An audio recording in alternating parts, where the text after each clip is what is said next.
Sada su definitivno pukli. Luna šutirala i histerisala. Sloba u šoku. Ohladila sam se od tebe. Ljubomora isprovocirala je Đoganijevu, te je ona otišla u hotel i počela da histeriše. Luna Đogani i Sloba Radanović definitivno su par koji je obeležio prvu sezonu najgledanijeg realitija u regionu. Njihova ljubav opstala je uprkos strašnim turbulencijama kroz koje su prošli, a izdržali su i najteži ispit.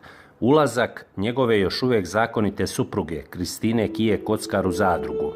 Međutim, kako vreme odmiče, njihov odnos postaje sve osjetljiviji na različite trzavice.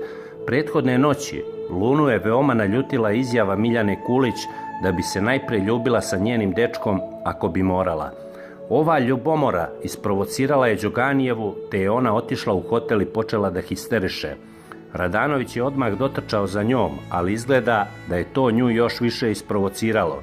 Ja sam budala, pukla sam psihički, ohladila sam se od tebe, jel ti lakše sada? Hoću da idem kući, neću više da budem ovdje ni zbog tebe. Gušim se, dođe mi da glavu sebi odfikarim. Sve mi smeta, ljubomorna sam na sve, svaki pogled, svaki komentar. Šta god da kažem, ti od toga napraviš svađu. Treseš se, cupkaš nogom, vidim da ti nije lepo sa mnom. Ali bio bi debil ako bi završio sa mnom. Ne smeš da završiš sa mnom, vikala je Luna dok je šutirala nogom o zid. Poserem ti se na to razmišljanje, poručio joj je Sloba koji je izleteo iz hotela kao oparen.